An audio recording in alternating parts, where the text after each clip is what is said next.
Again, we got a partial fraction problem, and the reason for that, I'm looking at a rational expression.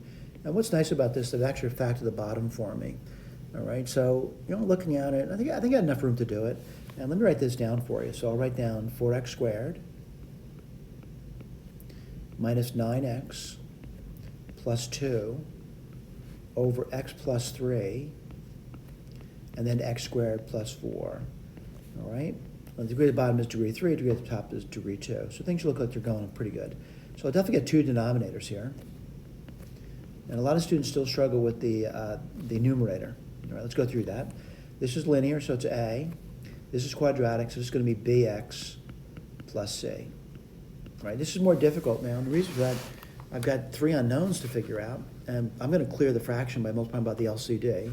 And again, the LCD, you're staring at it.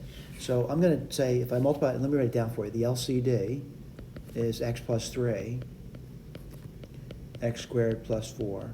I multiply both sides by the LCD. What do you get? 4x squared minus 9x plus 2 equals a, x squared plus 4 plus bx plus c times x plus 3. All right, now this is what we're looking at to figure out the a, b, and the c. I'm going to pick an easy value for x to do that, and the value I'm going to choose initially is going to be x equals minus 3. And what do you get? Let's write this down. Be careful about it too. You can get 4 times 9, which is 36. Let's see, then you can get 27, and you can get 2. On the right side, you're going to get a, and then you're going to get, let's see, minus 3 squared is 9, 9 plus 4 is 13. And what's nice about choosing minus 3 is that second term, which is kind of complicated, just disappears. Let's write this down now.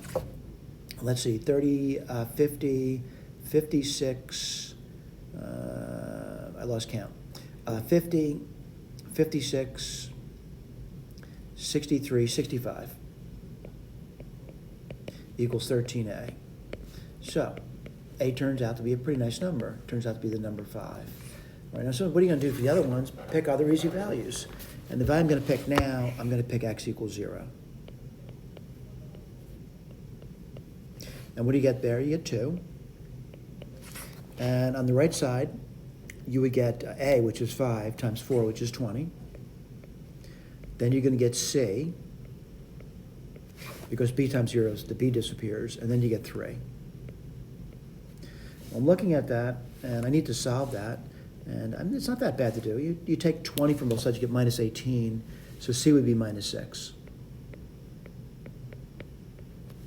All right, I'm going to keep moving, and I want to get another value to choose that's easy for me, by the way, and I think I'd probably choose 1 now. And let's do that. And what do you get? Well, if you choose 1, you get 4 minus 9. I'm doing the left side, by the way. That's minus 5. And minus 5 plus 2 is minus 3. Now, if I chose 1, I'll get 5a, which is 25. Plus, well, I get b, because, again, x is 1, minus 6. And then, again, I chose 1, so it's going to be 4. Again, a little more complicated, but it's doable. And what I'm going to do now is, take 25 from both sides. I get minus 28. And I get 4 times b minus 6. I would divide by 4, I get minus 7 equals b minus 6. And looking at it, b would be minus 1 now. All right? So I'm pretty comfortable that I could rewrite this problem, partial fraction problem anyway. A is 5, so it's 5 over x plus 3.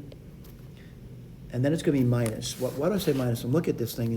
Both b and c are negative numbers, so I'm going to pull it out. So it's going to be x plus, because b is 1, and c was 6, right? Minus 6, so I pulled out the minus 1 already. X squared plus 4. So I'm kind of ready to write down the integration now for you.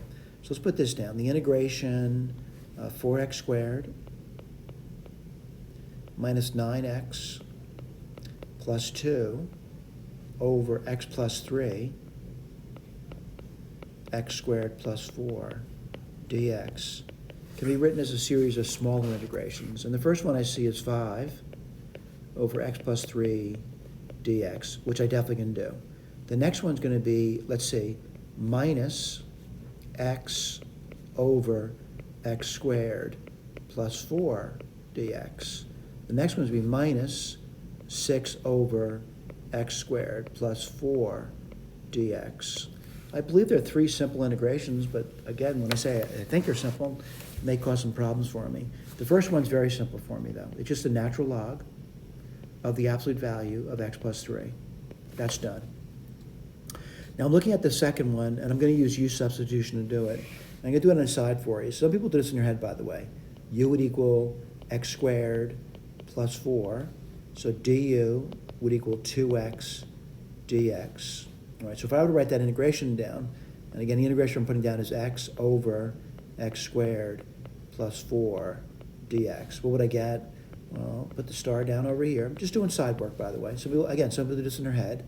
What do I see? I see 1/2 of a du, and that would be u.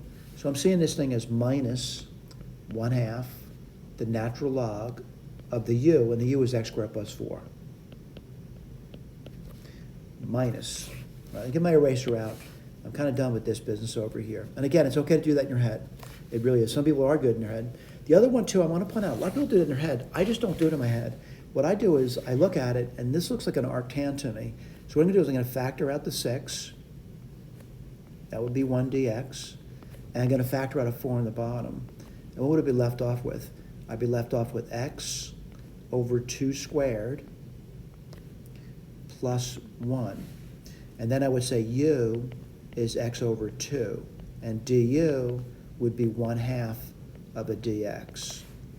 Or if you want to say, you could say 2 du is equal to dx. So I need to write this down now. And someone says, what are you writing down? I'm writing 6, 4, and this is a star here because I'm good at the land of u's. 1 dx is equal to 2 du's. And what goes on the bottom? It would be u squared plus 1. What does this give me? Let's take a look at it. I got to simplify it, right? So, 2 goes into 4 twice, and 2 goes into 6 3 times. So it's going to be 3 arctan. And again, this is my side work. I'll go up there later. Arctan of what? Arctan of u. What's u? X over 2. And then plus c. Let's write this over here, and I'll put a box on it. I'm going to say 3 arctan of x over 2 plus c. I'll put a box in this. I'm going to commit to this. But like anything that I commit to, I might have made a mistake somewhere. That's why it's so nice to have an answer key. I'm looking forward to seeing these things over here. And I noticed I made a mistake. And what mistake did I make? I forgot the 5. Now, certainly, it's not a big mistake, but nonetheless, it's a mistake. I'll put it in here. So I'm not going to rewrite the problem again to do that. So I do see that. Be more careful next time, I guess. Let me see if I got this one over here. I do see it. It's right over here. It's minus 1/2 the natural log of x squared plus 4. Oh, you know what? They removed the absolute value symbol. That's an important point, though. Maybe I should write that down. So I made 2 mistakes already. So 5 ln, absolute value of x plus 3. And again, x squared plus 4 is always positive, so I can easily write this down as the natural log of x squared, no absolute value symbol required, over 2. Let's see if I got the third term. And I see it right over here. And we're looking good over here. So everything looks good. 2 points to make, though. I did forget the 5. That does happen to me sometimes. And I didn't recognize that x squared plus 4 is always positive, and I probably should use just parentheses on that. And it still doesn't look like a parentheses over here. This would be parentheses. Whoops, sorry about that. Absolute value. These are parentheses. All right, we're done. Thank you.